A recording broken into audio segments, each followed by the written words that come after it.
field storming. You guys were able to come back and win in 4 overtimes. Just kind of describe the emotion right now.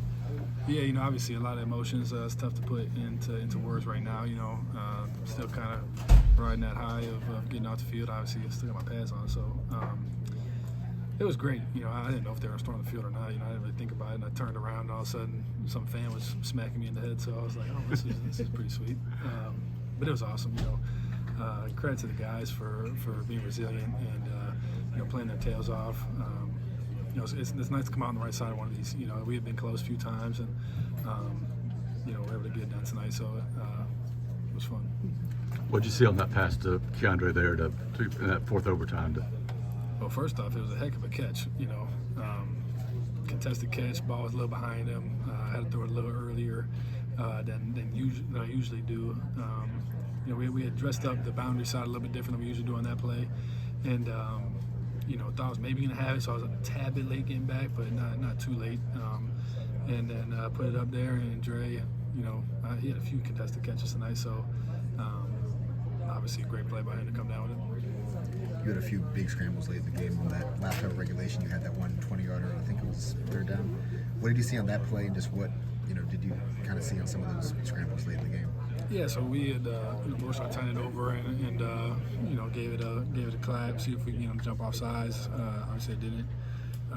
And then they ran with our motion back across the boundary. Did a good job expanding to it. Took away our 2 to the boundary, so I spun back to the field. I think Rod was actually going to be open, but then when I spun back, nobody was there, so I just took off. I think it was 4th to 2, so we just had to get 2 yards, and then obviously was able to get more than just 2. So just trying to make a play with my legs and keep the drive alive. Payton, you had that one in overtime where you got popped pretty good and popped right back up and did the first down side. I mean, what was going through your mind in that moment after that play? I don't really know, to be honest. Just trying to obviously get a first down, get the ball, get moving, try to get in the end zone, and it's overtime. Don't need to protect my body now, so I try my best not to slide most of the time. Some guys, some of the receivers get pissed off about that, but I like feeling like I'm playing football. So obviously he got a pretty good lick on me, and then get up, you're down and you're up. So get up and get the ball to the ref, and let's go play another one. How good does it feel to know you left it all out on the field today in your final game at Jordan-Hare Stadium? It feels good. Every time I get on the field, I do my best to leave it all out there and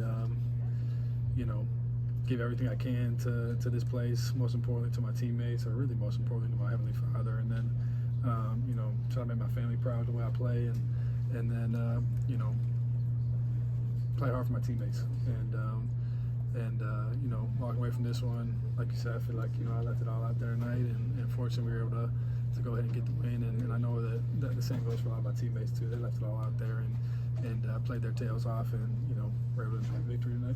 What did you see from Kim Coleman, just the way he's able to step up and not really play like he's a freshman? Yeah, when he first got here, I was like, this guy's not a freshman. I don't know how old he is, but he's not a freshman. He moves around like a seasoned receiver, and it was great to see him make plays tonight, and he probably could have got another touchdown if I didn't throw the ball out of bounds a couple times. So it's great to see from him. Obviously, he's got a bright future, like we've talked about all season, and he played really well tonight. Do you see this as a breakthrough win for the program, given who you're playing and 4 overtimes, and you really had to come through in the clutch? Yeah, you hope so. You hope this is a pivotal moment that you can look back on in 2, 3, 4, 5 years and say, man, that was a big one for the program, and to hopefully be a part of that. This senior class, and we talked about that going out the right way and trying to set the foundation for what is to come. And so, you hope that it can be like that. Obviously, we won't know until a year or 2, 3, or whatever. But yeah, obviously it's a big win. Top, what are they ranked 15th or something like that? Yeah. So the top 15 win, and hope so. How have you matured this season? Do you feel like different ways that you've grown as a quarterback? Yeah,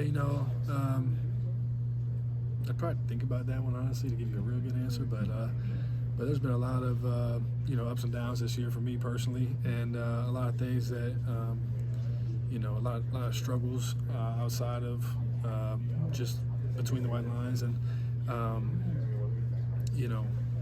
doing everything I can to show up and give everything I got and make sure that I look back and have no regret. And I feel like right now that I'll be able to do that. And so, yeah, I don't know. I guess that's all I'd say. X's and O's, obviously, there's probably some things there too, but yeah. What was the connection like between you and Jarquez throughout this game? It was good. I remember I had to hand him a shoe one time, so that was the first time I've done that.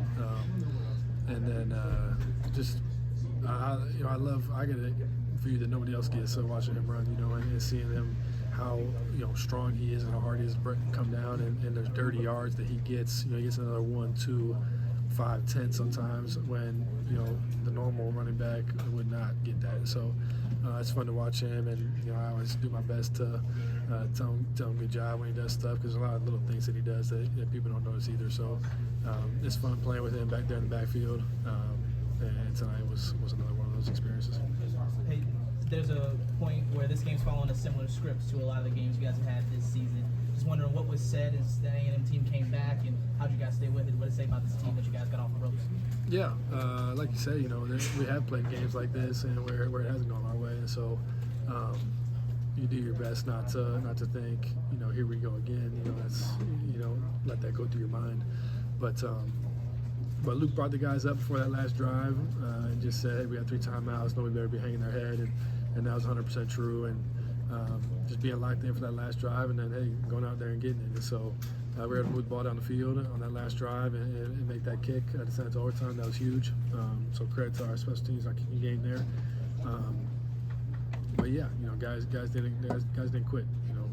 A&M did a good job coming back, and they were fighting too. And then unfortunately we were able to come out on the right side of it. For you especially, you came here from East Lansing to experience moments like this. How special is it someone would mean to bring that for yourself and for the fans to win like this? Yeah, it's awesome. I've really enjoyed my time here. Obviously, got one more game left, and hopefully 2. And so I was telling somebody on the field, I probably would have been a part of field storming back there, but at home at Michigan State, the wall is so high, so you can't storm the field. So that was the first time I got to experience that, and obviously last year, we were one play away from probably a field storming, and so that was tough and something that you deal with the whole off season. And guys talk about. So to finish that one the right way, and then to have that experience, something to look back on for when you're sneaking 90 years old, if you're fortunate enough to make it to 90.